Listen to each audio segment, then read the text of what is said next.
भगवान परीक्षा कर रहे हैं सारी गोपियों की। और जब ये सारी बातें सुनने के बाद में भगवान ने बोलना बंद किया तो गोपियों ने शुरुआत करते हुए भगवान से कहा कि देखो कृष्ण, अभी आपने ही बंसी बजा करके बुलाया और हम आए तो आप ये सब बातें बता रहे हो, सुना रहे हो। हम सारे विषयों का त्याग करके आपके चरण में आए, अब आपको जो करना है सो कीजिए।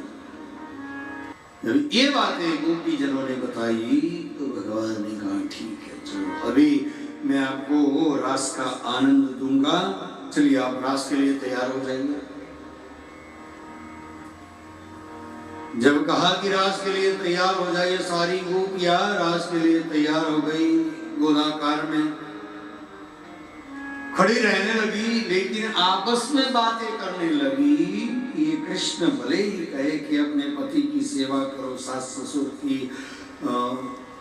भाइयों की, संतानों की, यहाँ से चले जाओ, ये सारी बातें भले ही कहे, लेकिन इसे हमारे बगैर चलता नहीं है। ये तो वैसे अहंकार है। भगवान ने सोचा कि अभी तक तो अहंकार नहीं था, और अभिमान जहाँ आता है ना, वहाँ भगवान एक सेकंड भी नहीं टिकते।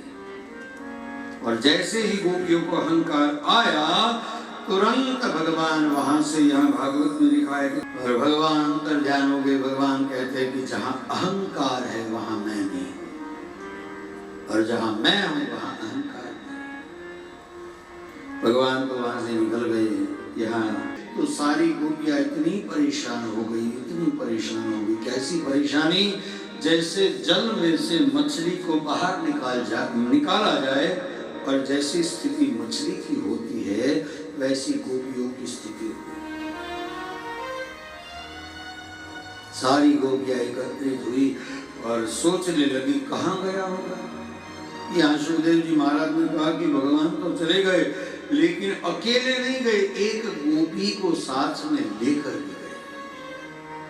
यहाँ सुखदेव जी महाराज ने वर्णन करते हुए कहा है, 30वें अध्याय में 28वां श्लोक है, उसमें लिखा है कि भगवान अकेले नहीं गए, एक गोपी को लेकर के गए। जिसको अहंकार नहीं आया था उसको लेकर के गए। और वो कौन था? एक ही गोपी हो सकती है, राधा जी।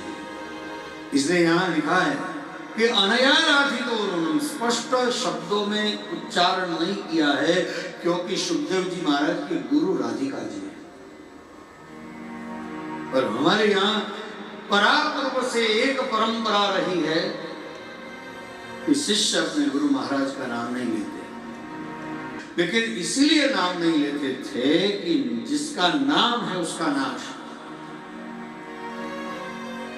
इसलिए शिष्य अपने गुरु के बारे में ये सोचता था कि नहीं, नाश तो होने ही वाला है, लेकिन मैं नाम क्यों लूं, मेरे गुरु भले ही अमर हो जाए, उनका नाश न हो। तो यहाँ सुखदेव जी महाराज ने इशारा करते हुए कहा है कि एक राधिका जी को अहंकार नहीं आया था, इसलिए भगवान उन्हें लेकर के गए। थोड़े दूर गए, अब अहंकार तो किसको छोड़ता है, राधा जी को भी आ गया। थोड़े दूर गए तो राधा ने कहा कि कृष्ण मुझे कहाँ लेकर के जा रहे हो? भगवान ने कहा अरे भाई चलो, तुम कहाँ जा रहे हो, कहाँ जा रहे हो, बार बार पूछ रही हो। राधा ने कहा देख कन्हैया मैं थक गई हूँ, रवि मैं आगे चल नहीं सकती हूँ, इसलिए तुम्हें मुझे आगे ले जाना है। एक काम करो, तेरे कंधे पे मुझे बिठा ले। भगवान समझ गए कि ये राधा नहीं, राधा का अहंकार बोल रहा है। समझ गए भगवान। भगवान ने सोचा मन में कि ये मुझसे 5 साल बड़ी है, मैं 5 साल छोटा हूँ, फिर भी ये मुझे कह रही है कि मैं तेरे कंधे पे बैठना चाहती हूँ। वरना इसे कहना चाहिए कि कन्हैया तुम थक गए होगे, मेरे कंधे पे बैठ। भगवान ने कहा राधा तुम थक गई हो? बोले हाँ थक गई हूँ। एक काम करो, मैं इस पेड़ की डाली को झुकाता हूँ, तुम डाली पकड़ लेना, मैं डाली छोड़ दूंगा, तुम ऊपर जाओगी, क्योंकि तुम्हारा वजन ज्यादा है, मैं तुमसे छोटा हूँ, तो मैं बैठा तो लूंगा, लेकिन मैं नीचे बैठूंगा, फिर तुम मेरे कंधे पे बैठोगी तो फिर मैं उठ नहीं पाऊंगा, तुम्हारा वजन भी तो है। एक काम करो, मैं इस पेड़ की डाली को झुकाता हूँ, तुम पकड़ लो, फिर मैं छोड़ दूंगा, तुम ऊपर जाओगी, फिर तुम्हारे नीचे आकर मैं खड़ा हो जाऊंगा, तुम मेरे कंधे पे बैठ जाओ। बोले ठीक है। भगवान ने पेड़ की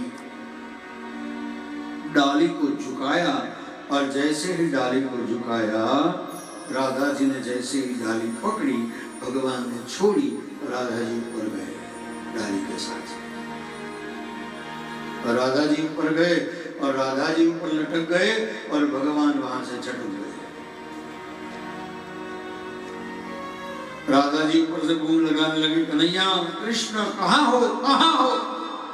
कौन सुने। भगवान कहते हैं कि जिन पर मुझे भरोसा ज्यादा होता है, वो यदि अहंकार करता है तो उसे इस तरह लटका करके चला जाता हूं।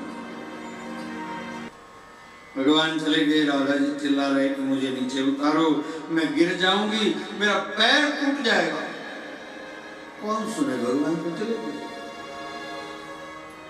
कि राधा जी की आवाज सुन करके दूर जो गोपियां थी, अंधेरा था, रात की शांति थी, नीरव शांति में राधा की आवाज सुनी कि भाई मुझे नीचे उतारो, नीचे।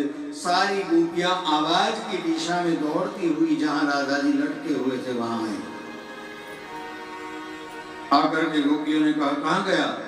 बोले वो तो चला गया मुझे भी छोड़ करके। गोपियों ने कहा कि उसके साथ में गई थी, वो हमें पता है वो किसी का आज तक हुआ नहीं है और किसी का होगा भी नहीं। राधा जी ने कहा वो सारी बातें बाद में करो, पहले मुझे नीचे उतारो। गोपियों ने मिलकर के राधा जी को नीचे उतारे। नीचे उतार करके जहां से भगवान अंतर्यामी हुए थे वहां सारी गोपियां आई और वहां आकर के वहां बैठ गए। और बैठ करके अब क्या करें, अरे कहाँ ढूंढे, कहाँ गया होगा अंधेरी रात में। तो फिर वहां बैठ करके गोपियों के हृदय में से एक गीत निकला जिसका नाम है गोपी। बड़ा अद्भुत